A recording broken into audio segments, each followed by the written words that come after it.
Federal law है। आप देखेंगे कि साउथ एशियन कंट्रीज में पाकिस्तान ने ट्रांसपेरेंसी को इंश्योर करने के लिए ये लॉ पास किया, और अब 100 से ज्यादा ममालिक और दुनिया की 90% पॉपुलेशन जो है वो इस कानून को इंजॉय कर रही है। ये कानून क्या है, कैसे प्रोसीड करता है, हमसे कैसे इंटरेक्ट करता है, एज अ डेजिग्नेटरी हमें किस तरह इस लॉ को समझने की जरूरत है, और as a citizen of Pakistan ये कानून किस तरीके से हमें फायदे दे सकता है। आर्टिकल 19 इसका बाकायदा जिक्र है इस कानून में। आर्टिकल 19 का अभी अभी आपने पढ़ा, आपने देखा कि ये जो राइट है ये फंडामेंटल राइट्स में आता है इंफॉर्मेशन। तो इसको आर्टिकल 19 में लिखा गया है कि every citizen shall have the right to access information to all matters of public importance subject to regulations and reasonable restrictions imposed by law। तो ये जो लाइन है ये एक्सेप्शन है, ये कुछ इंफॉर्मेशंस को और कुछ इदारों को एग्जेम्प्ट करती है, यानी उनकी इंफॉर्मेशन पब्लिक को नहीं दी जा सकती। तो उसकी हम तफसील पढ़ेंगे। अब तक की डिस्कशन में जो साहब जो कमेंट करना चाहते हैं इनबॉक्स में आप लिख सकते हैं। मैं अभी उस इनबॉक्स की तरफ आऊंगा, हसन मुझे असिस्ट करेगा, और फिर हम आपके कमेंट्स पर भी बात करेंगे, एडिशन पर भी। एट फर्स्ट एक ओवरचर आपके सामने है, एक समरी है पूरे हमारे मुल्क की। आज जो हम कानून पढ़ने जा रहे हैं वो नीचे ग्रीन फॉर्म में, ग्रीन बॉक्स में मौजूद है। Right of access to information act 2017। ये फेडरल इदारों के लिए है, सरकारी वफाकी इदारों के लिए ये कानून का इतलाक उन पर होता है। अगर हम बतौर सूबाई इदारा देखें तो हम पर Punjab transparency and right to information act 2013 का इतलाक होता है। इसी तरीके से सिंध का कानून है 2016 का, बलोचिस्तान ने 2021 में ये इनिशिएटिव लिया, जबकि केपीके और पंजाब 2013 में इनिशिएटिव ले चुके हुए हैं, और इनके इंफॉर्मेशन कमीशन भी काम कर रहे हैं। तो ये एक समरी है इस कानून की, इसकी इंपॉर्टेंस का आप अंदाजा लगा सकेंगे कि न सिर्फ ये सूबाई महकमों के लिए अलग से बनाया गया है, बल्कि सरकारी वफाकी महकमों के लिए भी अलग से बनाया गया है। हसन, इनबॉक्स में आप मुझे बताएंगे कि क्या कमेंट्स आ चुके हैं। अगर आप चाहें तो मुझे वो सामने भी कर सकते हैं मेरे, ताकि मैं उनको देख सकूं। मेरे सामने आज इनबॉक्स नहीं है हसन, पहले होता था, आई डोंट नो।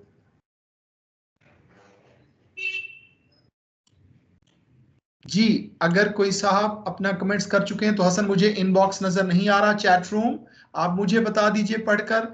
और अगर कोई माइक पर आना चाहते हैं दोस्त तो let him come, let him add his compliment comment और any experience sharing.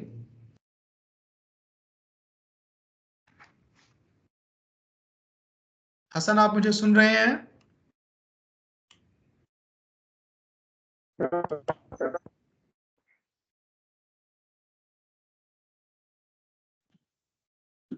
Respected sir, अस्सलाम वालेकुम। वालेकुम सलाम। डॉक्टर नदीम सर बात कर रहा हूँ जी, फैसलाबाद से। जी डॉक्टर साहब। I'm senior teacher of law and finance and accounting. Served as vice principal in a local law college for 26 years. Many students are now serving as practicing lawyers. My request is, sir, I want to learn something from your experience. कि lack of accountability is one of the major problem which is giving liberty to the culprits that they are at large. Laws are there, anti-corruption laws are there, NAB laws are there, courts are there, machinery is there, or you are there, even prosecutors are there. In spite of all these things, जो culprits and they flee from the eyes of the court, और जो lack of witness है, और उसके बाद जो हमारे पास ये इंक्वायरी कमेटीज हैं, इनकी रिपोर्ट्स वगैरह, that depends upon favoritism. Someone, when I was serving as vice principal in law college, so someone told me this is not the anti-corruption, rather it is sponsor of that. और police के बारे में particularly, getting bribery and giving bribery and accountability is zero at the end of the day. तो इसके लिए we need some, in my opinion, being a student of law, we need a very strong system where no one can flee or cheat the law, or the witness must be properly protected. A couple of year earlier, maybe 5 year earlier, when Chaudhry Shujaat was Prime Minister, his son was stopped at Heathrow Airport, and they interrogated him for 9 hours, keeping in the police custody, and no one can do anything until they complete their investigation. He was persistently crying that I am the son of Prime Minister of Pakistan. The police standing there was laughing. What the hell is this? In spite of all things, the law is very much stronger there. Mohammad सल्लल्लाहु अलैहि वसल्लम खातमुन नबीय्यीन सल्लल्लाहु अलैहि वसल्लम ने फरमाया कि मन गश्शा फलैसा मिन्ना, जिसने किसी भी किस्म की मिलावट की वो हम में से नहीं है। तो ट्रांसपेरेंसी तो उन्होंने हमें बताई है, ट्रांसपेरेंसी तो मौजूद है, लेकिन implementation and the machinery implementing is, I think that is something weaker in our society. अल्लाह ताला करे कि हमारे लिए बेहतरी नाज़िल हो और हम सबसे पहले अपने तरफ से अकाउंटेबिलिटी करें कि हम क्लास लेते हुए 90 मिनट्स पूरे करते हैं या नहीं करते, या अपने टाइम पे जाते हैं या नहीं जाते, या लोगों का दिल दुखाते हैं या नहीं दुखाते, या हम अपना टाइम पूरा करते हैं, वी कैन डिलीवर प्रॉपर। क्योंकि teacher is an opinion leader, तो रिक्वेस्ट यही है कि हमें अपने आप से शुरू करनी चाहिए और फिर उसके बाद हम लोगों के लिए एग्जाम्पल बने। ये मेरे कुछ व्यूज थे, इस पे थोड़ा कमेंट करवा दें। शुक्रिया। जी डॉक्टर साहब, बहुत बहुत शुक्रिया। You actually summarise all the accountability and transparency problems, and आपका एक सेल्फ आंसरिंग आपका कॉम्प्लीमेंट था। Actually whatever you establish in your question, you answer that, you highlight the key problems and key issues, and actually you represent the voice of general public. Everyone want this, whatever you are saying in your version. Thank you so much. मैं शुक्रगुजार हूं आपके लिए। आपने sir, मैं सिर्फ एक राय देना चाहूंगा। आपने बात मुकम्मल की, उसमें कुछ जवाब देने की चीज नहीं है, सिर्फ राय जरूर देना चाहूंगा मेरे एक्सपीरियंस के मुताबिक, क्योंकि मेरा जुर्म के साथ ताल्लुक है, दूसरी दहाई चल रही है, और अल्लाह ताला ने बहुत सारे इदारों में और बहुत की किस्म के हाईलाइटेड केसेस में काम करने का मौका दिया। जो मैं समझ पाया हूं, जो मैं हमारे सरकारी इदारे, हमारे सरकारी अफसर, सरकारी मुलाजमीन, उनकी अकाउंटेबिलिटी का कोई प्रॉपर सिस्टम और कानून मौजूद नहीं है। सारे मुल्क का सबसे ज्यादा नुकसान हम सरकारी मुलाजिम कर रहे हैं, सरकारी अफसर कर रहे हैं।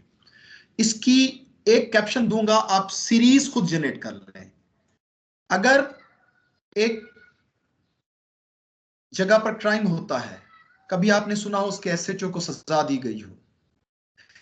हमारी, आप घर से निकलते हैं, गटर टूटे हुए हैं, प्रॉब्लम्स हैं, कभी किसी एसी से, किसी कमिश्नर से, किसी डीसीओ से पूछा गया हो, हाँ भाई तुम क्या करते रहे हो? नजायज तजावजात हो जाते हैं, उसके बाद उनके तोड़ने पर करोड़ों रुपए लगाते हैं, कभी पूछा नहीं गया भाई इस पर, जो इस टेन्योर में जब ये बना है, उस पर कौन एसी डीसीओ, कौन कलेक्टर तैनात था। इसी तरीके से अगर करप्शन हो रही है, एंटी करप्शन से कभी पूछा नहीं जाता कि भाई आप लोग क्या कर रहे हैं। चाइल्ड प्रोटेक्शन ब्यूरो से अभी गुज़िश्ता 2 दिन पहले 4 जून बच्चों के तहफ़्फ़ुज़ का आलमी दिन था। कभी चाइल्ड प्रोटेक्शन ब्यूरो से पूछा है कि पाकिस्तान में जो बच्चों पर तशद्दुद और सेक्सुअल वायलेंस का है, वो कभी भी शरह कम नहीं हुई? भाई आप क्या कर रहे हैं? अगर सिर्फ इस तस्वीर को उलट कर देखें, बिल्कुल वो हम उस लेक्चर की तरफ नहीं जाएंगे, वो जब हम कहते हैं हम सारे बुरे, हम सारे चोर हैं, नहीं। सरकारी अफसर को पैसे मिल रहे हैं, चाहे वो कमिश्नर है, चाहे वो डीसीओ है, डीपीओ है, टीचर है, प्रोसिक्यूटर है, थानेदार है, ट्रैफिक वार्डन है, चाइल्ड प्रोटेक्शन ब्यूरो है, वुमेन हरास का है, एक्साइज वाला है। इन सब की अकाउंटेबिलिटी हर साल की बुनियाद पर एक सिस्टमैटिक अकाउंटेबिलिटी के वो जवाब दे हो जो उसने पूरे साल में क्या किया, और इनको टारगेट्स दिए जाएं, तो आप यकीन कर लीजिएगा कि जब तक सरकारी मुलाजमीन को लटकाया नहीं जाता, तालीमी इदारों समेत, प्रोसिक्यूटर समेत, थाने समेत, एसी समेत सब, उस वक्त तक कोई कानून डिलीवर नहीं कर सकेगा। I tell you, after reading so many laws, मैं बताऊं कि पाकिस्तान का जो कवानीन है वो किसी भी डेवलप्ड कंट्री के कवानीन से कम नहीं है।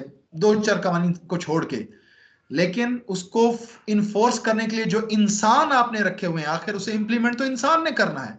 वो जो इंसान है ना, वो बेईमान है। एंटी करप्शन को इम्पोज करने वाला, एंटी करप्शन करने वाला, वो पहली बेईमानी कानून साजी में की जाती है, टूथलेस लॉज बनाने की कोशिश की जाती है।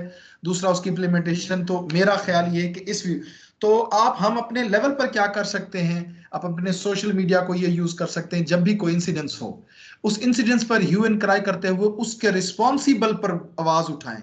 जब आप देखते हैं तो उसको बताएं, उसका जो भी डेजिग्नेटरी है। सरकारी मुलाजमीन का पीछा करें, मैं खुद सरकारी अफसर हूं, आप भी हैं, लेकिन इस मुल्क को सबसे ज्यादा सरकारी मुलाजिम खा रहे हैं। जो कानून वो बनाते हैं वो अपनी फेवर में बनाते हैं और वो करते कुछ भी नहीं है। आई टेल यू कि ये वाली साइड इस तरह देखने की जरूरत है। ये मेरी राय थी, आपकी अपनी राय। थैंक यू सो मच, हम इसको कंटिन्यू करेंगे। बहुत बहुत शुक्रिया सर, बहुत बहुत शुक्रिया, thank you. Thank you sir, thank you. अच्छा, तो सर ये समरी पर थे। अब हम आते हैं ये आपका कानून है। आप इसके कानून के प्रियम्बल का पहला कैप्शन इसे गौर से पढ़ेंगे, आप देखें कितना खूबसूरत है, जैसे डॉक्टर साहब फरमा रहे थे, लॉ इज देयर। अब देखिए, an act to provide for the right of access to information in transparent and effective manner, subject only to reasonable restrictions imposed by law। ये सेम लाइन हमने पढ़ी, तकरीबन रिफ्रेज किया गया है article 19 of the constitution of Pakistan को। ये देखें, कानून से ताल्लुक नहीं रखते। हर कानून का एक प्रियम्बल होता है। प्रियम्बल दरअसल उस कानून का विजन होता है, वो पर्पस होता है जिसके लिए कानून बनाया जाता है। वो कॉमर्स के लेक्चर जो पढ़ते होते हैं ना, मिशन स्टेटमेंट और विजन स्टेटमेंट, तो प्रियम्बल मिशन स्टेटमेंट भी होता है और विजन स्टेटमेंट भी होता है किसी कानून का। देखिए इसका कितना 9 बुलेट्स पे मैंने इसे कन्वर्ट किया है, ये पैराग्राफिक फॉर्म में आपको लिखा हुआ मिलेगा। तो ये टारगेट करता है कि इस कानून से वो ट्रांसपेरेंसी का टारगेट अचीव करेगा, access to record held by public authorities, yes you and me also, making government more accountable. Doctor साहब फरमा रहे थे, participation of people in public affairs, reduction in corruption, economic growth, good governance, article 19 अभी मैं जिक्र कर चुका, और सब्जेक्ट टू रीजनेबल रिस्ट्रिक्शंस, इस पर भी हम बात करेंगे। तो ये प्रियम्बल है। Preamble of this law is very beautiful and comprehensive. अगर इस कानून को उस तरीके से इस्तेमाल किया जाए, मैं एक एग्जांपल देना चाहूंगा, मुझे आपकी उस एग्जांपल पर थोड़ी सी अटेंशन चाहिए होगी। ऑनलाइन उसमें चूंकि पता तो होता नहीं कि कौन सुन रहा है कौन नहीं सुन रहा, तो आई अर्ज your attention and your participation. देखें, एक केस हुआ, मैं बगैर नाम लिए आपको बता दूं, ये 2014 की बात है। पंजाब में 2014 में प्रमोशंस हुई स्कूल एजुकेशन में, और एक इंडिविजुअल जिसे लगा कि उसको प्रमोट नहीं किया गया, उसे ये बताया गया कि आप तो मेरिट पर नहीं है, ये पीछे रह गई हैं, उनकी डीपीसी ने ये बताया। तो उन्होंने उन्हें कहीं से राय, हालांकि 2013 में ये कानून पास हुआ था पंजाब में, तो उन्होंने इंफॉर्मेशन कमीशन को एप्लीकेशन दी कि इनसे इंफॉर्मेशन ली जाए और बताया जाए कि मैं कैसे डीपीसी में, मैं मेरिट में नहीं आई। तो जब इंफॉर्मेशन कमीशन ने उनको इंटरोगेट किया तो पता चला हाँ उसके अंदर डंडी मारी गई थी। तो उस खातून को दोबारा प्रमोशन मिली, और जिनको शॉर्टकट लगाया गया था what not and what not, वो स्टोरी अलग से। एक छोटा सा लॉ है, जब आपको इंफॉर्मेशन दी जाती है तो आपको पता चलता है कि क्या आप मेरिट पर हैं, नहीं है। आपको जिस हक से महरूम रखा गया है, क्या वाकई आप उसके हकदार नहीं थे। तो ये कानून छोटा सा बहुत बड़ी ताकत रखता है। आप इसको न सिर्फ यूज करें बल्कि लोगों को भी बताएं, और खुद भी जब आपके पास लोग इंफॉर्मेशन लाएं लेने आए तो उनको भी कोऑपरेट करें। ये टेबल ऑफ कंटेंट है। ऐसे ही एक ओवरव्यू लेने के लिए आप देखेंगे कि इस कानून को इन हेडिंग्स के तहत कॉम्प्रीहेंड किया गया है।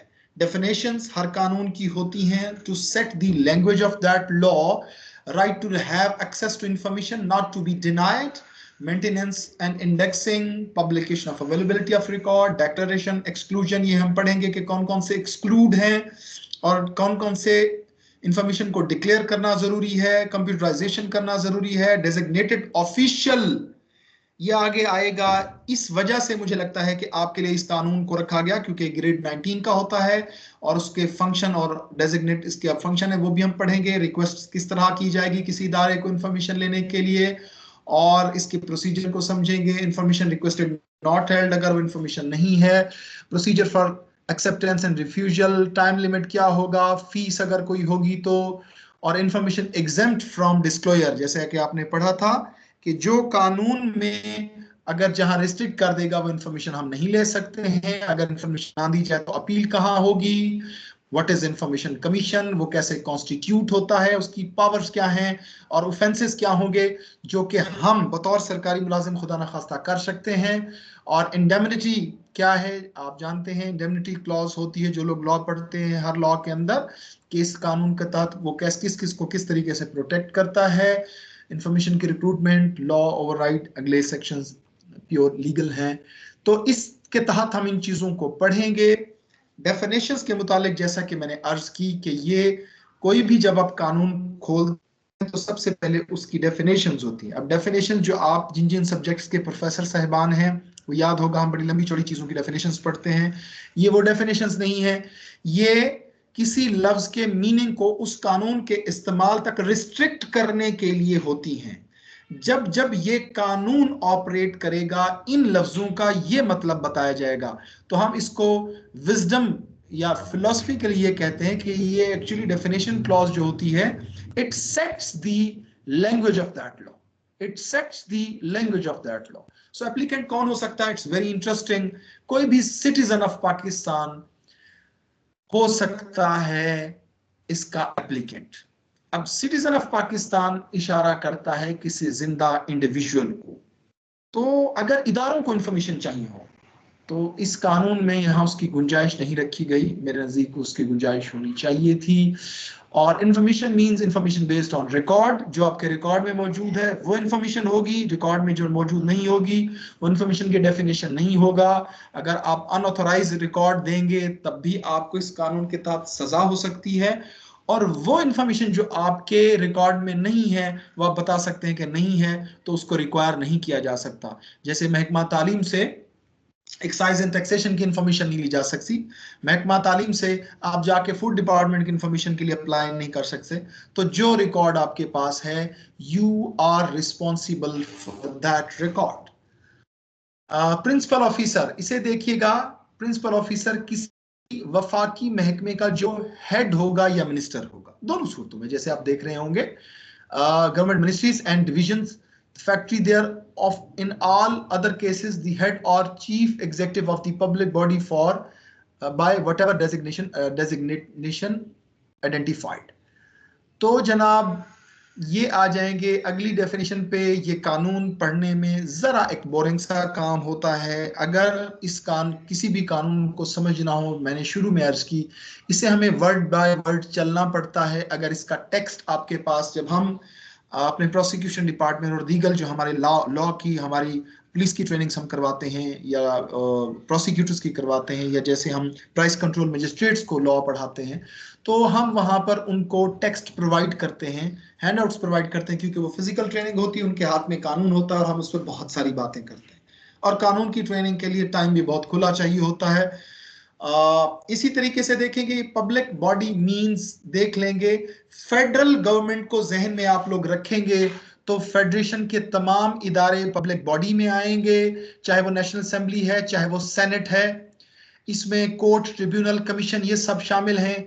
जो एक जी और एच में अगर आप लोग आएंगे, सॉरी एफ से देखेंगे, ये जरा अनकन्वेंशनल चीज होगी थोड़ा सा, इसमें बहुत अच्छा किया कानूनदान ने, उसने बड़ी टेक्निक के साथ इसे लिखा। देखें, any incorporated or unincorporated body of federal government functioning under the control or authority of another public body or wherein one or more public bodies own or have controlling interest or providing substantial funding. तो ये जो trust departmental हैं, कुछ इदारे दूसरे इदारों के under काम कर रहे होते हैं, तो वो जो ज्वाइनिंग इदारे होंगे वो भी इसकी डेफिनेशन में आएंगे पब्लिक बॉडी की।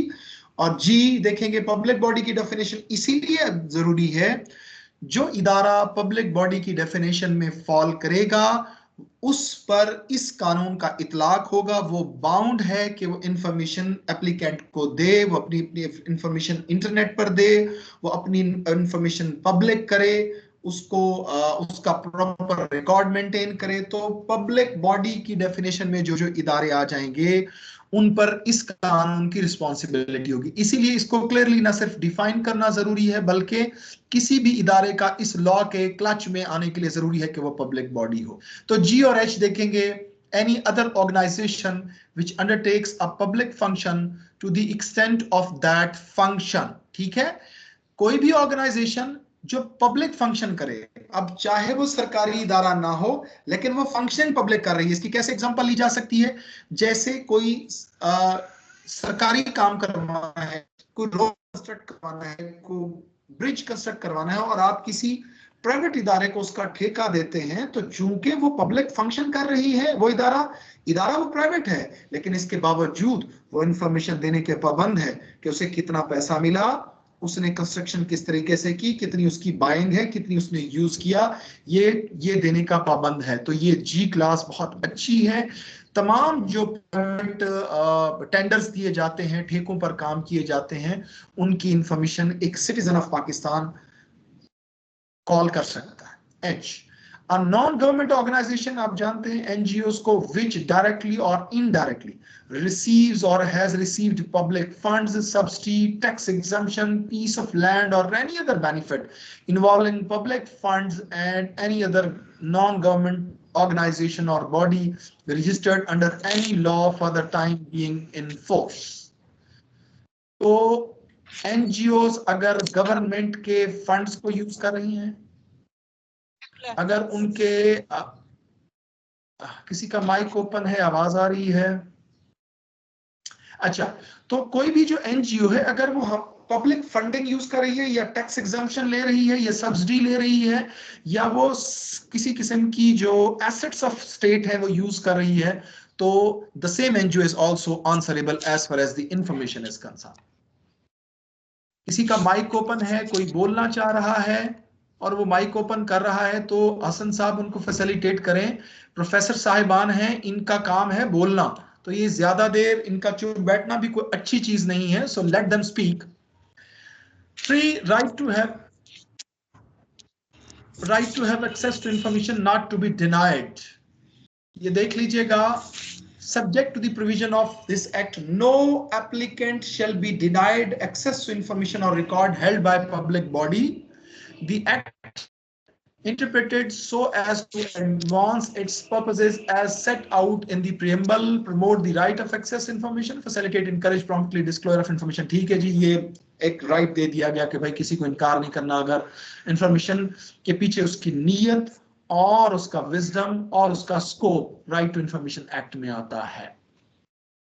फोर्थ देखेंगे, हर इदारे का जो प्रिंसिपल ऑफिसर है, आप ऊपर प्रिंसिपल ऑफिसर की डेफिनेशन पढ़ चुके हैं। हर इदारे का जो प्रिंसिपल ऑफिसर है वो ड्यूटी बाउंड है कि वो रिकॉर्ड ना सिर्फ मेंटेन करे बल्कि उसकी इंडेक्सिंग करे। और फेडरल गवर्नमेंट में कानून है सेक्रेटरी इंस्ट्रक्शंस 2004 रिकॉर्ड मेंटेन करने का, उसके मुताबिक वो रिकॉर्ड मेंटेन करे। हसन, आप मुझे सुन रहे हैं?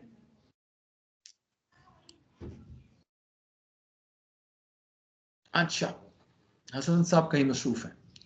Publication and availability of record,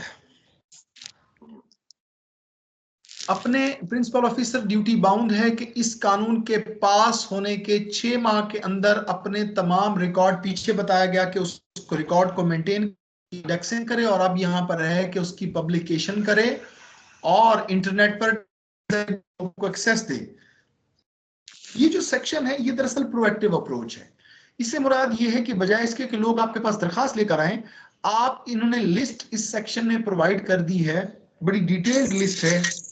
इन सारी इंफॉर्मेशंस को आप न सिर्फ पब्लिक किया करें, यानी उन्हें इशात करें उनकी, बल्कि अब उन्हें इंटरनेट पर डाल दें ताकि लोग बजाय इसके कि आपके पास आए वो देख लें। मैंने इन हेडिंग्स को कैप्शन देने की कोशिश की है ताकि हम उनको आसानी से अंडरस्टैंड कर सकें।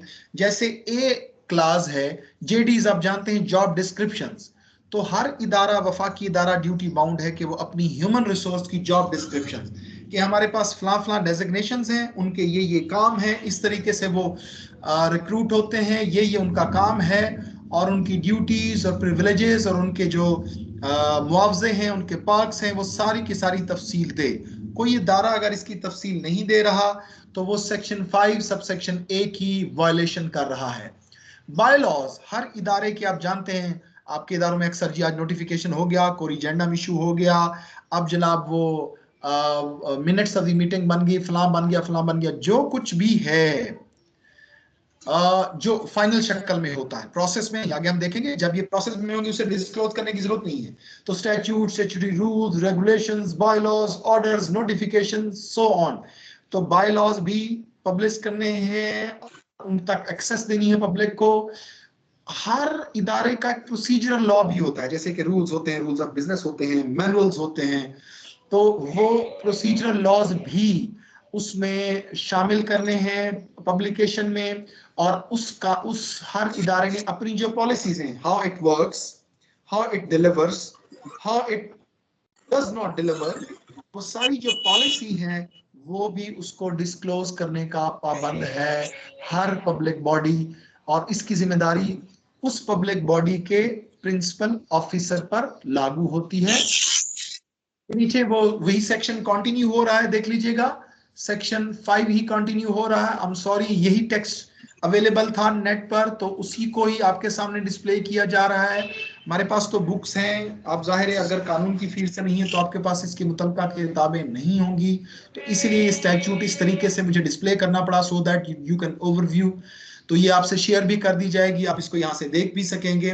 तो बेनिफिट्स उस इदारे के क्या हैं, वो पब्लिक को किस किस तरह से बेनिफिट पहुंचा सकता है, वो कोई लाइसेंस दे सकता है, कोई परमिट दे सकता है, कंसेंट दे सकता है, कोई ग्रांट, अलॉटमेंट, ये सब सीरीज लिखी हुई है। हर इदारा किसी ना किसी पब्लिक बेनिफिट के लिए, और उसकी फैसिलिटीज होती है ऑनगोइंग, जैसे सहूलत सेंटर होते हैं, जैसे हमारा फ्रंट डेस्क है प्रोसिक्यूशन का, वहां आप जो अगर क्रिमिनल प्रोसीडिंग्स में किसी भी तरीके से विक्टिम है, कंप्लेनेंट है, विटनेस है, आपको कोई प्रॉब्लम है, वहां जा सकते हैं। इसी तरह आपके जैसे कि आपके कॉलेजेस हैं, वहां कोई आ सकता है इंडिविजुअल इंफॉर्मेशन एडमिशन की लेने के लिए, या उसको certificates, college living certificates and so on. Decision, sorry ये मेरी टाइपिंग मिस्टेक है, डिसीजन प्रोसेस है जी, यहाँ प्राइसेस लिखा गया, तो डिसीजन प्रोसेस, आप जो अपने इदारे के फैसले किस तरीके से करते हैं, कौन अप्रूवल देता है। जैसे आप एफआईए में साइबर क्राइम एप्लीकेशन देते हैं, तो वो उस पर पहले वो जाती है इसके पास, एडी लीगल के पास, वो देखता है कि क्या ये प्रोसीडेबल है, फिर वो बनाएगा, वो फिर डीडी के पास जाएगा, डिप्टी डायरेक्टर, फिर वो एडिशनल डायरेक्टर उसकी अप्रूवल देगा, तो उस पर इंक्वायरी इनिशिएट हो जाएगी, और फिर उस दौरान में जो तफ्तीशी साहब है वो कहेगा हाँ इसके अंदर मटेरियल मौजूद है, तो फिर एफआईआर लॉन्च करके इन्वेस्टिगेशन स्टार्ट की जाएगी। तो इस तरीके से अप्रूवल्स, डिसीजन मेकिंग प्रोसेस होते हैं हर इदारे के।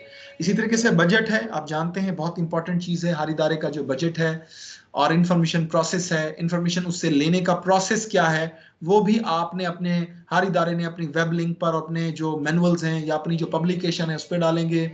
रिपोर्ट्स हैं, सीसीटीवी फुटेज अगर आपके इदारे ने लगाई हुई है, और खुदा ना खास्ता को क्राइम हो जाता है, तो वो सीसीटीवी फुटेज भी आप उन्हें प्रोवाइड करेंगे, और आप उसका तरीका कार लिखेंगे कि आपसे हासिल करने का उसका क्या तरीका है। ये सिर्फ in case of happening, wrong happening है, अगर कोई मिस हैपनिंग हो जाती है, कोई जुर्म हो जाता है। तो जनाब अब तक की डिस्कशन में किसी का कोई सवाल है तो पूछिए। Hasan, over to you, I would like के आप।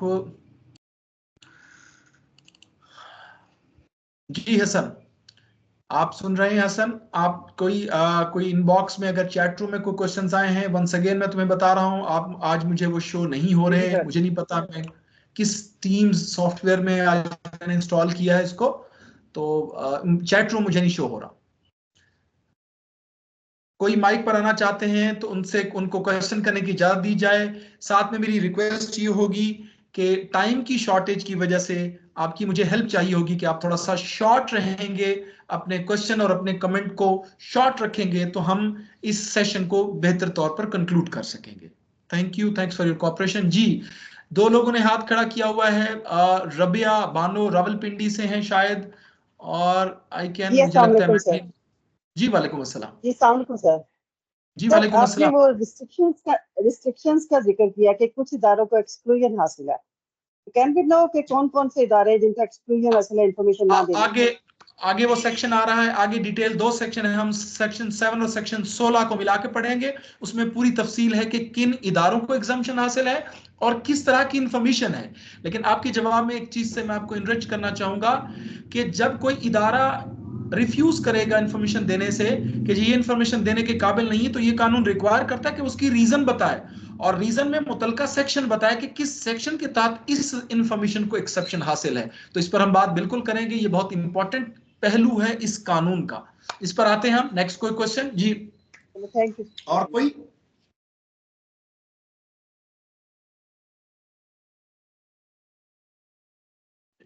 Should I proceed further? जी, डिक्लेरेशन ऑफ पब्लिक रिकॉर्ड। तो ये डिक्लेरेशन है, देख लीजिएगा, ये बिल्कुल रेलेवेंट है पिछली सेक्शन के साथ। Subject to the provisions of section 7, ये भी मैडम ने सवाल क्वेश्चन किया था कि जी कौन से ऐसी इंफॉर्मेशन है जो एक्सक्लूड है, या कौन से ऐसे इदारे हैं जो एक्सक्लूड हैं। तो उसको किसी ने हैंड रेज किया हुआ है, मैं आपकी तरफ आता हूं। मुझे ये डॉक्टर साहिबा जो अभी हमारी प्रोफेसर साहिबा ने जो सवाल किया था उसको ओवर कर देने दीजिए। तो अभी उन्होंने सवाल किया था, देखिए उनका जिक्र भी आ गया।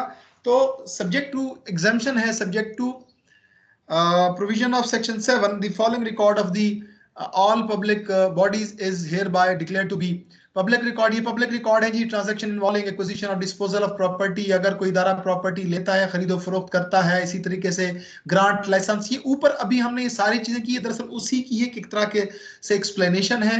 वहां इदारे का जिक्र था, यहाँ इंफॉर्मेशन को, रिकॉर्ड को हाईलाइट किया गया। Final order of decisions including decisions relating to members of public or any other record which may be notified by minister in charge. हम आते हैं सेक्शन 7, इस पर तवज्जो दीजिए जी।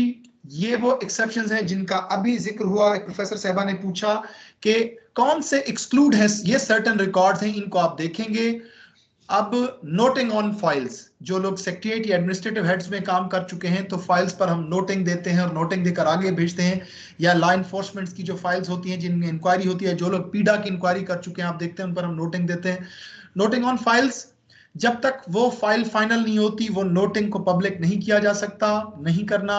मिनट्स ऑफ द मीटिंग, जब वो मामला फाइनल, इस पे साथ में शर्त भी लगी हुई है फाइनल डिसीजन से पहले। इसी तरीके से कोई भी इंटरमीडिएटरी ओपिनियन, हम लीगल ओपिनियन देते हैं, बहुत सारे सेंसिटिव और लीगल मैटर्स हमारे पास आते हैं तो हम लीगल ओपिनियन देते हैं, वो कॉन्फिडेंशियल होती है क्योंकि वो भी प्रोसेस होनी होती है। आपके इदारे में भी शायद ओपिनियन का कल्चर होगा।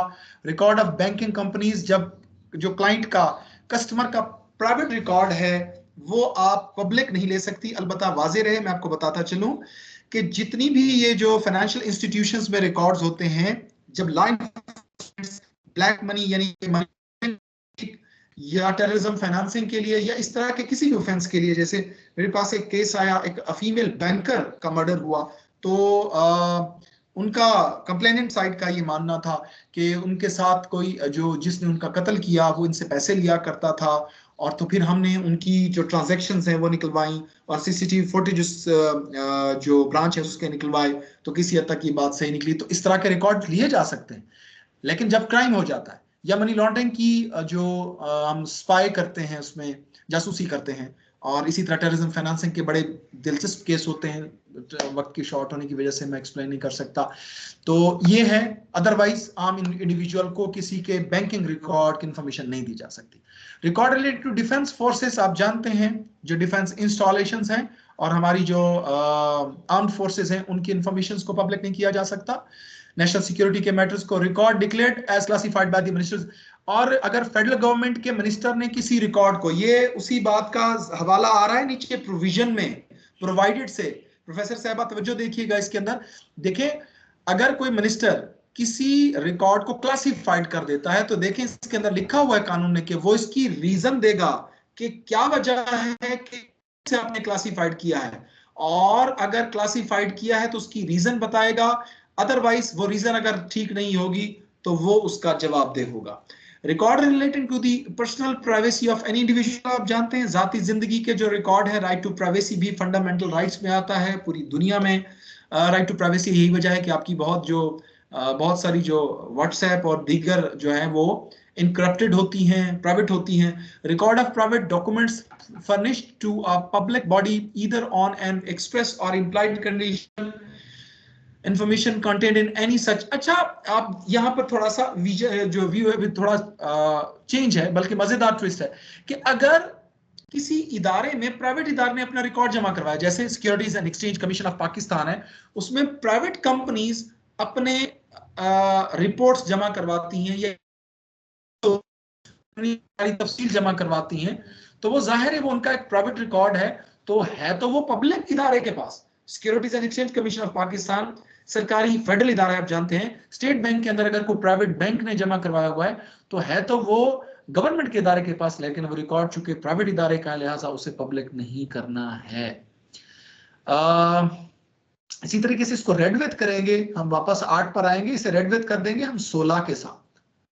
इंफॉर्मेशन एग्जेम्प्ट फ्रॉम डिस्क्लोजर, ये भी साथ पढ़ेंगे, सेक्शन 7 और सेक्शन 16। प्रोफेसर साहब ने जो सवाल किया था बहुत इंपॉर्टेंट था, इन 2 सेक्शंस में इसका मुफस्सल जवाब मौजूद है। जब भी आपके जहन में ये सवाल है कि कौन सी ऐसी इंफॉर्मेशन है जो हम ले नहीं सकते या बतौर डेजिग्नेटरी हम दे नहीं सकते, हर 2 सूरतों में आपको सेक्शन 16 और सेक्शन 7 जो है ना वो हेल्प करती है। देखिए, subject to provision of this act, a public body shall not be required to disclose exempt information provided that where only part of record or information falls within the scope of exemptions provided for in this act, that part shall be served as the residual information shall be provided to the applicant if its disclosure is likely to cause damage to the interest of the Islamic Republic in the conduct of international relations। तो इसका litmus test सब जो class 2 है, सब class 2 है, उसका जो litmus test है वो ये है कि अगर हमारी स्टेट का वर्सेस अदर स्टेट, और हमारी जो स्टेट है, ऑर्गेनाइजेशन है, दूसरी स्टेट मेंबर्स के साथ अगर वो किसी भी किस्म की ट्रीटीज कर रही है या उसकी कोई डीलिंग्स हैं, उसकी कोई कमिटमेंट्स हैं, उसके मुतासिर होने का खतरा है, तो वो रिकॉर्ड पब्लिक नहीं किया जाएगा। इंफॉर्मेशन में भी exempt of its disclosure likely to. अब नीचे अगली लिस्ट आ रही है, ये देख लेंगे। अब चूंकि ये मुफस्सल है, सेक्शन बड़ी थी, तो आपको शायद पढ़ने में भी तकलीफ आ रही हो, but I am sorry for that. अच्छा, रिजल्ट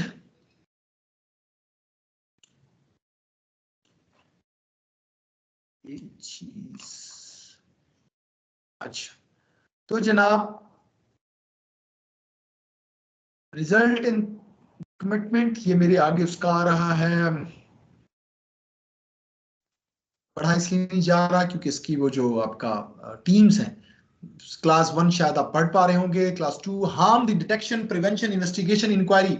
इन्वेस्टिगेशन और इंक्वायरी मैटर्स का मैं पहले आपको जिक्र कर चुका हूं।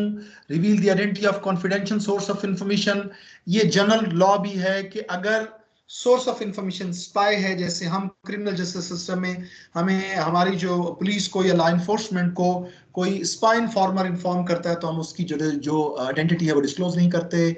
इसी तरह facilitate the escape of legal custody, अगर कोई ऐसी इंफॉर्मेशन जिससे कोई लीगल कस्टडी से स्कैप हो सकता है। Harm the security of any property, information exempt from the disclosure under this act would involve invasion of privacy and identification। इसी तरह third party has consented to the disclosure of the information, ये information अगर किसी party के benefits को नुकसान पहुंचाती है अदर देन एप्लीकेंट, तो exemption shall be not apply if, अगर कंसेंट ले ली जाए जिसके मुतालिक इंफॉर्मेशन उससे इजाजत ले ली जाए, और person making the requisite is the guardian of third party और द नेक्स्ट किन ऑफ, ये बच्चों के मुतालिक इंफॉर्मेशन है, आप जानते हैं गार्डियंस से ले लें इजाजत, उसके वालिद साहब से ले लें। Third party is or was an official of a public body and the information relates to his function as a public official.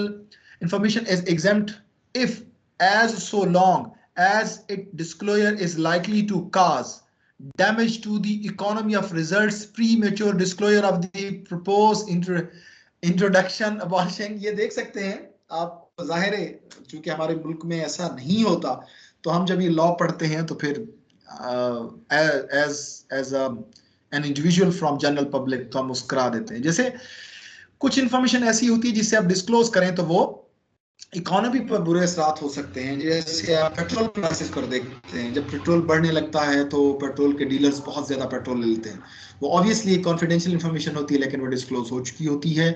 किसी तरफ रोड बनने लगता है तो हम पहले वो डिस्क्लोज लोगों को इंफॉर्मेशन होती है, वहां पर जमीनें ले लेते हैं एंड सो ऑन। तो लेकिन ये एग्जाम्पशन उसको हासिल, उसको छुपाया जा सकता है। Damage to the financial interest of the public body by giving the reasonable advantages to any person in relation, वही तकरीबन सेम उससे मिलती जुलती चीजें हैं। Damage to lawful commercial activities of the public body, information may be exempt if its disclosure is likely to cause serious prejudice to the।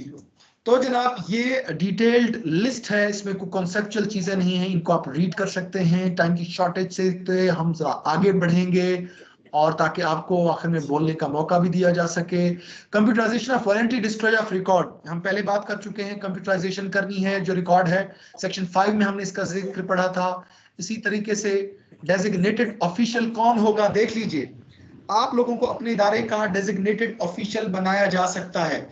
ये सारी की सारी जिम्मेदारी डेजिग्नेटेड ऑफिशियल पर होगी। याद रखें, अगर आपको इसका डेजिग्नेटेड ऑफिशियल अपने इदारे का बनाया जाए तो इंफॉर्मेशन ना देने की सूरत में इंफॉर्मेशन कमीशन आपको सजा कर सकता है और सजा याफ्ता इंसान नौकरी नहीं कर सकता, इसलिए बहुत ध्यान रखना है जी।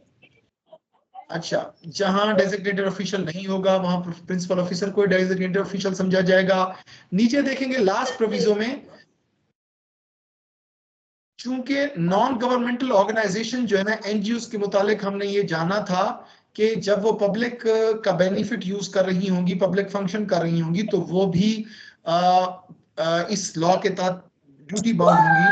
तो अपना माइक बंद कर लीजिए, आपके पीछे जो शोर है वो सबके पास आ रहा है बच्चों का।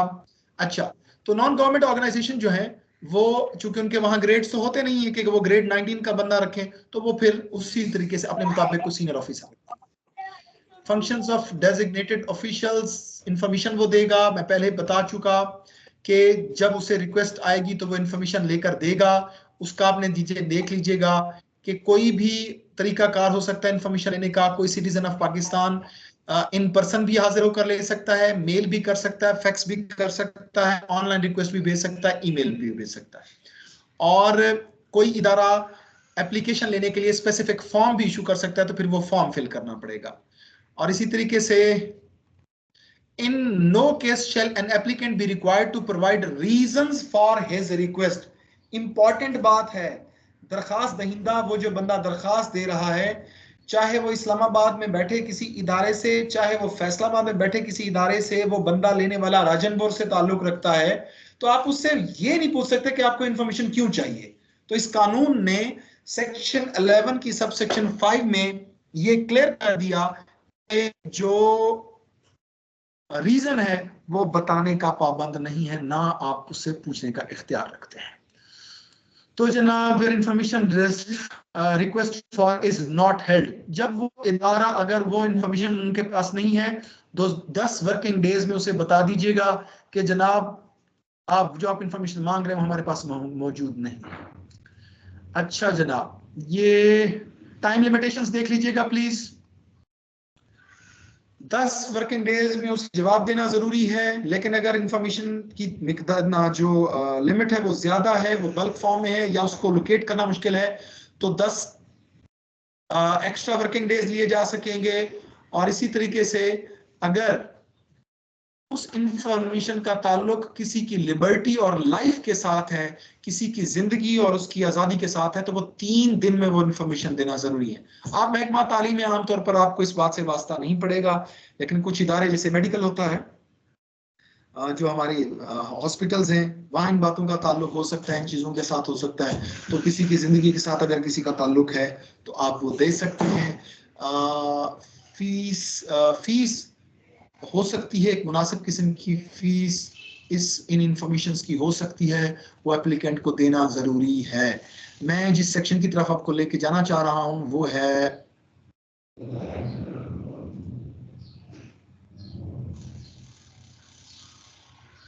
ऑफेंसेस।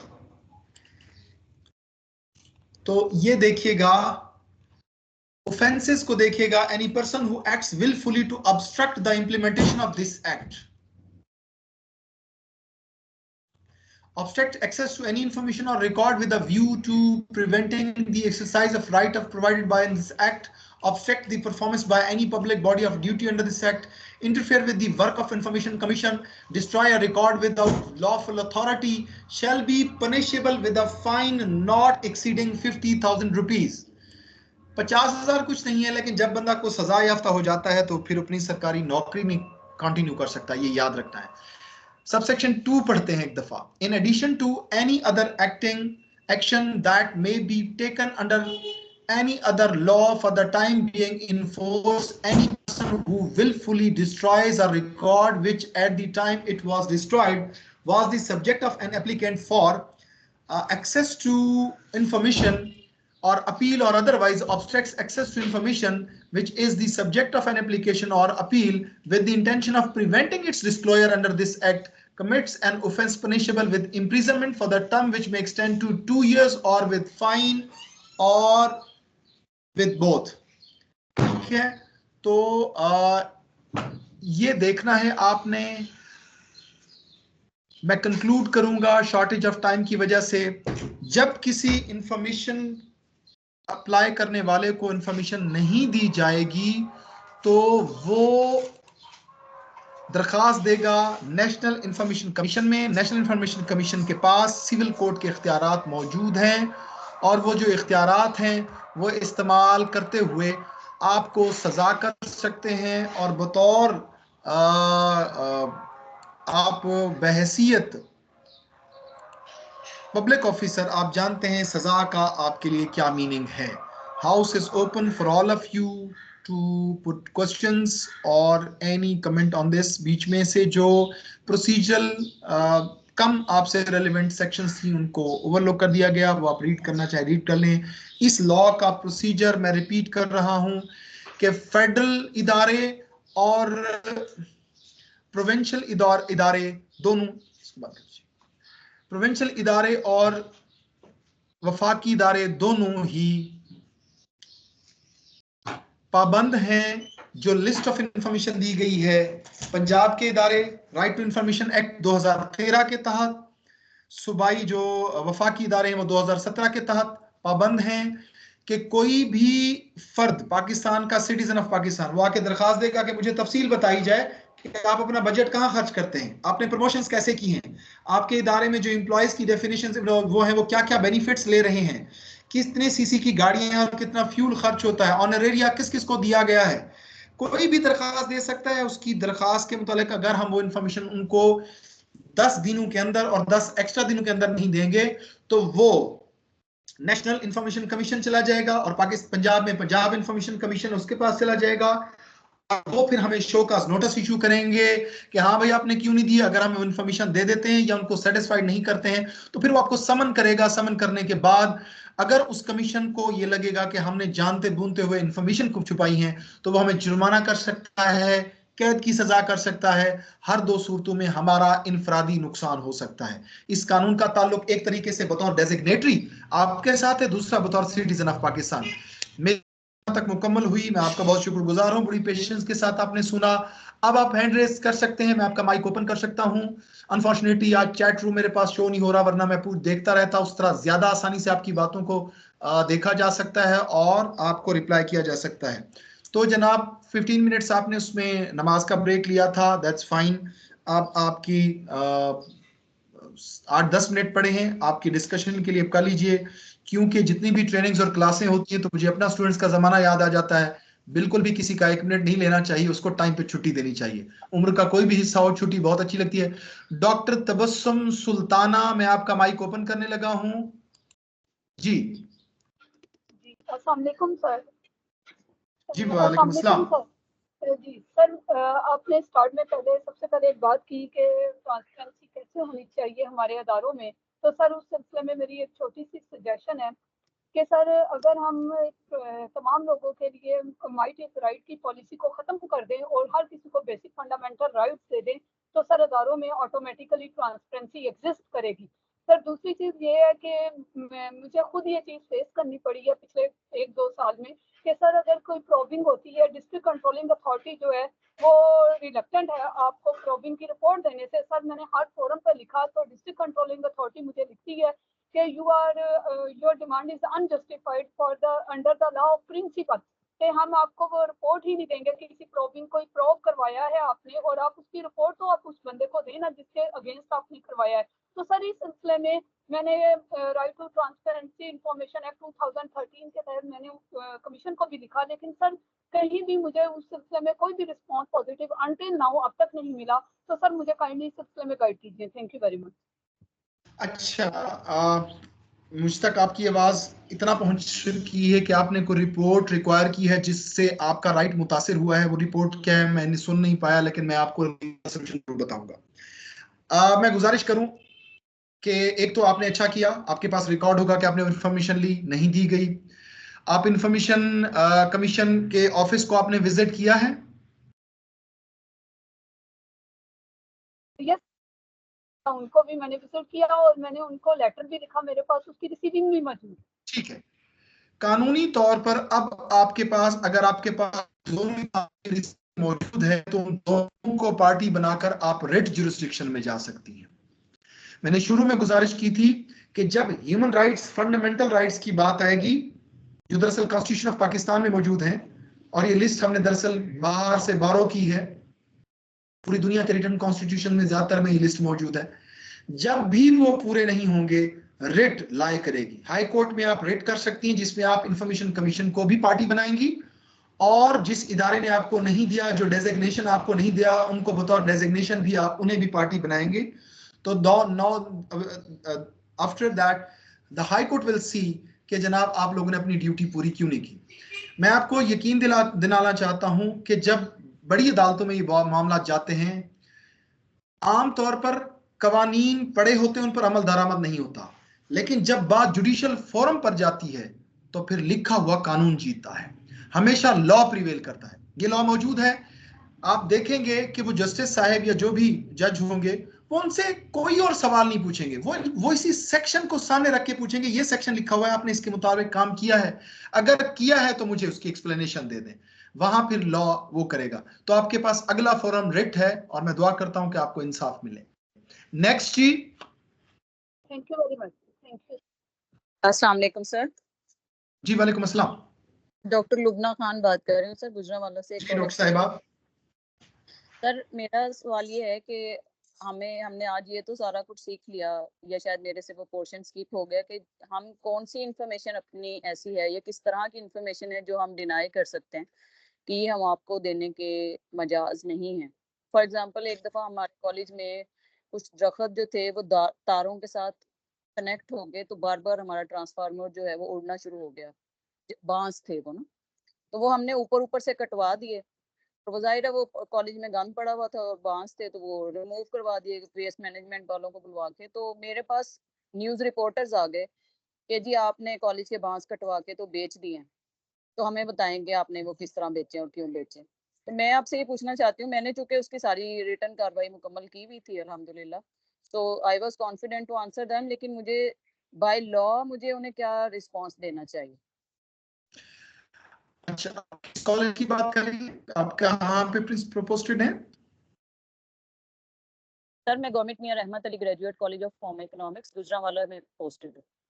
ओके, अच्छा ऐसा है कि ये इन्फॉर्मेशन तो आपको देनी चाहिए थी, जो अभी हमने बड़ी डिटेल से सेक्शन 7 और सेक्शन 16 आपने देखना, उसकी लिस्ट मौजूद है। मैं आपको जो बेसिक लिटमस टेस्ट बता देता हूँ।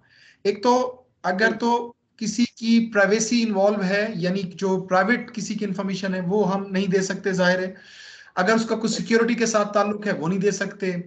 वो इंफॉर्मेशन जो फाइनलाइज नहीं हुई है, जैसे हमारी मिनट्स ऑफ द मीटिंग है, नोटिंग्स होती हैं, वो हम लोगों को नहीं दे सकते। इसी तरीके से अगर वो इंफॉर्मेशन देने से किसी की डिफेमेशन होती है, कोई बंदा बदनाम हो सकता है, यानी जाती हैसियत से। जैसे आपके पास अगर आपके कॉलेज में हरासमेंट एट वर्क प्लेस पर कोई इंक्वायरी चल रही है और कोई मीडिया का बंदा पूछने आ जाता है, वो कहते हैं जनाब बताएं क्या हुआ है, तो नहीं, उस कानून में लिखा हुआ है कि नहीं, इसको कॉन्फिडेंशियल रखना है, तो वो देने की आप पाबंद नहीं।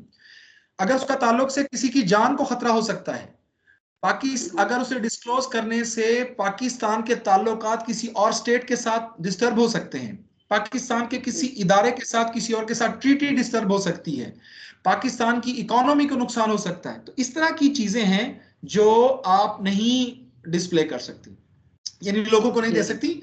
लेकिन कागजी कार्रवाई का बड़ा, एक सेकंड जी, कागजी कार्रवाई का आपने उनको जवाब देना है और उस कानून का हवाला देकर करना है, जुबानी कुछ नहीं करना। अपने डॉक्यूमेंट्स को मजबूत रखें। बीच में कोई और बोल रहा है? डॉक्टर साहब आप ही बात कर रही हैं। सर मैं पूछना चाह रही हूँ, तैयबा बुशरा फ्रॉम जंग, कि ये जो इमरान खान का जो साइफर वाला केस है, क्या वो इसी जिम्मन में आता है कि जिसमें कहा गया कि पाकिस्तान के जो इंटरेस्ट हैं वो डिस्टर्ब हो रहे थे इसकी वजह से? असल में ये पॉलिटिकल क्वेश्चन है, तो यहाँ इस फोरम के ऊपर मुझे मजबूरी है, मेरी गुजारिश सुन लीजिएगा, ठीक है?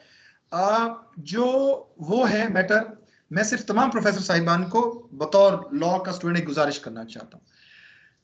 जितने भी मैटर्स हैं जो आप खबरों में पिछले कई सालों से सुन रहे हैं, पहले नवाज शरीफ के केसेस और नून लीग की पार्टी के केसेस, पीपल्स पार्टी के केसेस, और उसके बाद अब पीटीआई के, कोई भी राय कायम करने से पहले अगर आपको इंटरेस्ट है, दिलचस्पी है, तो आप उस केस की फाइल जरूर पढ़ें।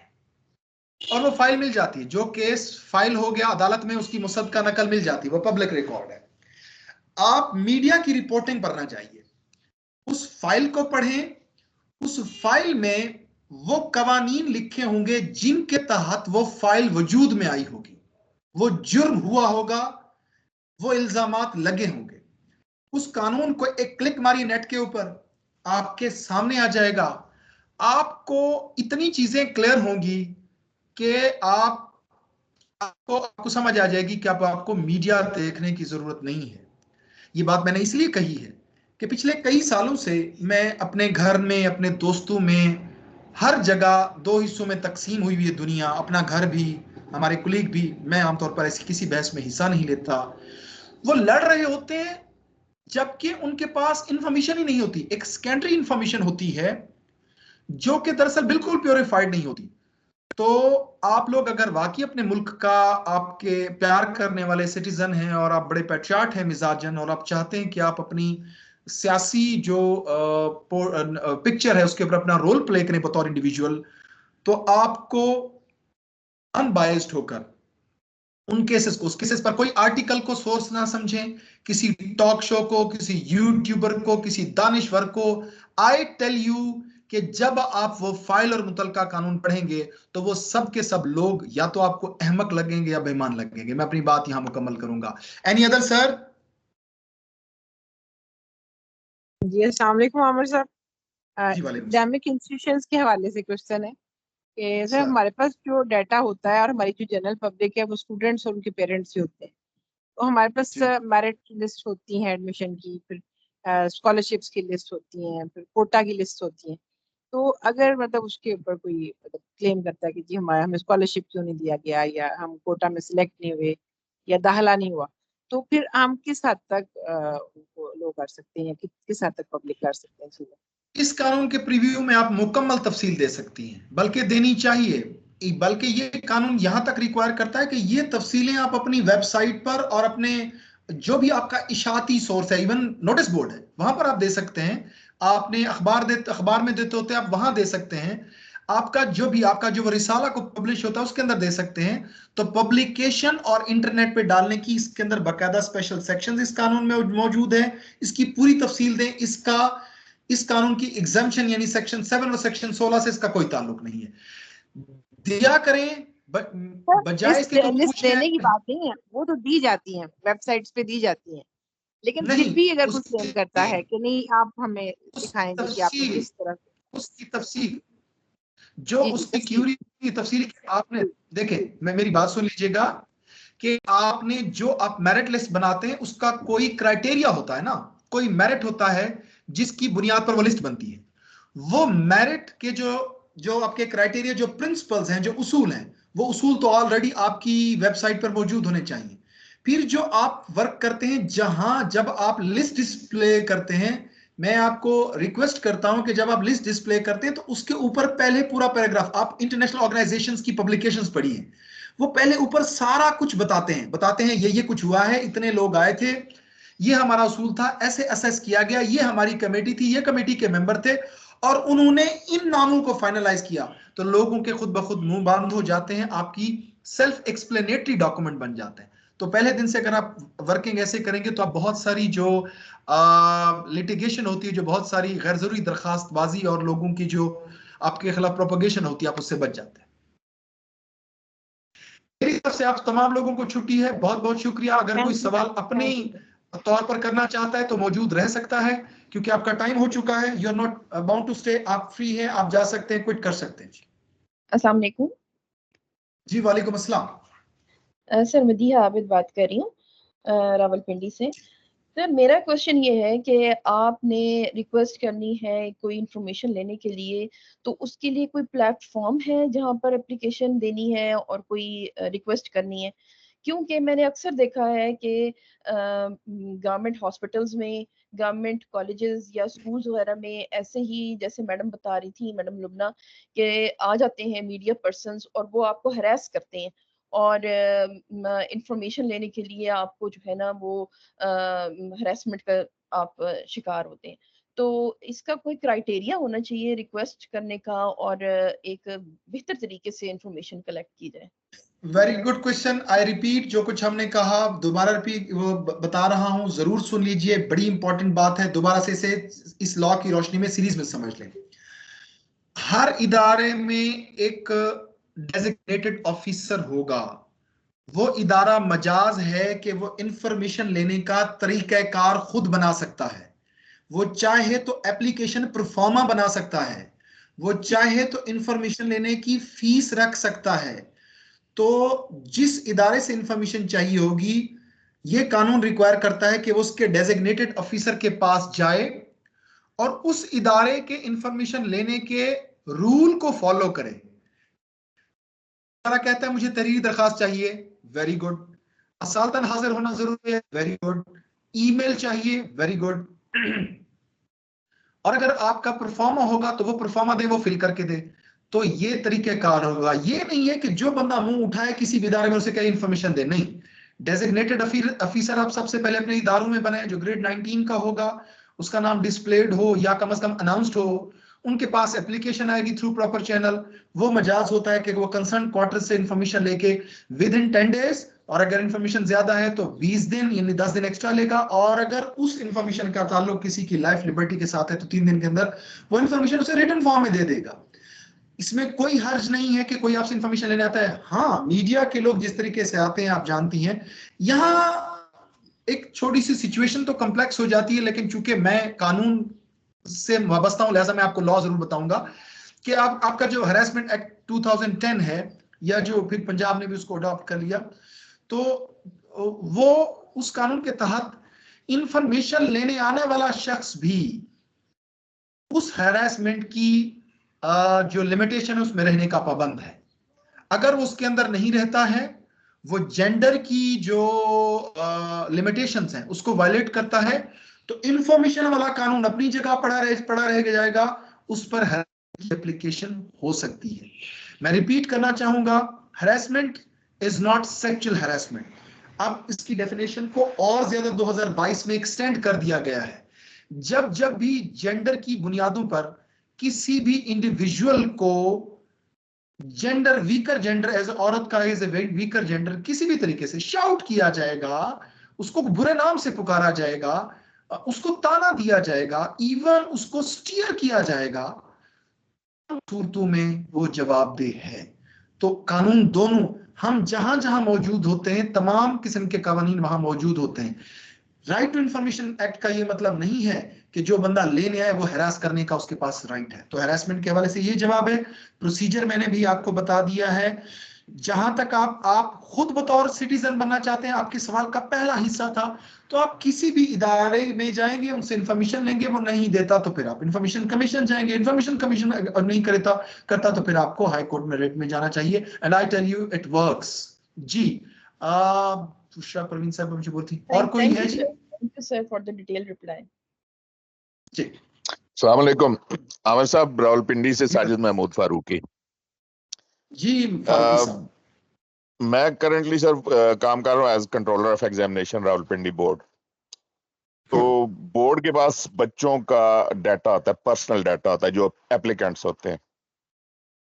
नंबर मेरे क्वेश्चन के दो पार्ट्स हैं। पहला ये है कि क्या कोई शख्स मिजाज है कि वो बच्चे चाहे मौजूदा एनरोल्ड या प्रीवियसली एनरोल्ड उनका पर्सनल डाटा तलब कर सके। नंबर टू, अगर कोई साइड लाइन से या कोई प्रिविलेजेस या पावर या अथॉरिटी इस्तेमाल करते हुए वो डाटा लेने की कोशिश करे तो उसका क्या रिस्पॉन्स होना चाहिए? आंसर आपका सवाल मुकम्मल हो गया फारूकी साहब? जी जी जी जी सर प्लीज। जी पहले सवाल का आंसर है नो। इस कानून में जो सेक्शन 7 और 16 है उसमें साफ लिखा हुआ है पर्सनल इंफॉर्मेशन नहीं देनी है। ये बात तो होगी नो, इसके अंदर कोई दूसरी एक्सेप्शन मौजूद नहीं है। अब जो आपका दूसरा सवाल है उसका इस कानून से ताल्लुक नहीं है, लेकिन आई विल आंसर दैट कि कोई अपनी सरकारी असर रसूख इस्तेमाल करके वो डाटा लेने की कोशिश करता है जो दरअसल प्रिविलेज डाटा है, वो डाटा लेने की कोशिश करता है। अब उसकी कोशिश किस किस्म की है? अगर तो वो एप्लीकेशन देता है और आप दे देते हैं फिर तो वो जाहिर है ऑफेंस नहीं है, उसने थ्रू प्रॉपर चैनल लिया है। क्योंकि अब आपका सवाल क्लियर नहीं है इस हवाले से। अगर तो आपको दरखास्त देता है और आपको फोर्स करता है और आप फिर देते हैं तो फिर तो वही लीगलाइज हो गया कि आपने उसको दे दिया। लेकिन एट द सेम टाइम उस कानून की एक्सेप्शन मौजूद था। लेकिन अगर कोई बंदा जबरदस्ती से लेने की कोशिश करता है, वो आप पर वो करता है कि जनाब प्रेशर डालता है, तो एट द सेम टाइम उसके लिए अदर कानून मौजूद है। आप पर बतौर डेजिग्नेशन कोई भी प्रेशर नहीं डाल सकता। अगर वो प्रेशर डालता है तो उसके आपके अपने कवानीन में उसकी रेमेडीज मौजूद हैं। आप जिस डेजिग्नेशन पर बैठे हैं यकीनन आपका कोई बाय लॉज कोई आपका सबऑर्डिनेट लेजिस्लेशन होगी जिसमें आपकी जॉब डिस्क्रिप्शन भी लगी हुई है, पावर्स भी लगी हुई है और उसी के अंदर मौजूद होगा कि जो आपको कर, तो वो लॉ इन एक्शन आ जाएगा। चलें अगर वो कानून मौजूद ना हो तो फिर हम अगले कानून को देखेंगे, वो जनरल लॉ है। ताज़ीरात पाकिस्तान में मौजूद है कि जब आप किसी पब्लिक ऑफिसर को ऑब्स्ट्रक्ट करते हैं, फोर्स करते हैं, उसको उसकी पोजीशन पर आप उसको डिस्टर्ब करते हैं, तो ऑब्वियसली उसके खिलाफ एफआईआर हो सकती है। तो ये रेमेडीज मौजूद हैं आपके पास, ये रेमेडीज मौजूद हैं। अब अगर कोई इंफॉर्मेशन चोरी कर लेता है तो वो साइबर क्राइम होगा, वो आ जाएगा prevention of electronic crime act 2016 में। So depends upon the situation how they committed the will come in motion. Sir.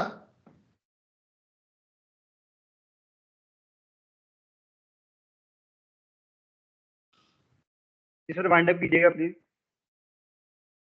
जी ठीक है जी, मेरी तरफ से वाइंड अप है, मैं सबको छुट्टी दे चुका हूं। तो thank you so much, thanks for all. असल मैं अब लीव करने लगा हूं। जी sure sir, bundle of thanks sir.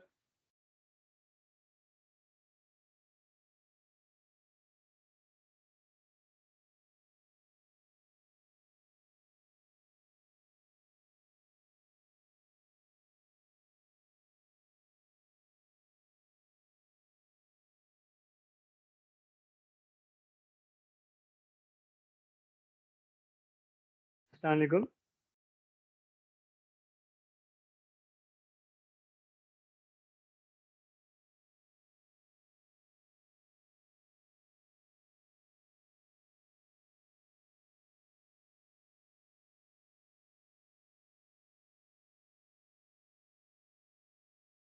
अस्सलाम वालेकुम पार्टिसिपेंट्स, मैं सेशन को ओवर कर रहा हूँ, प्लीज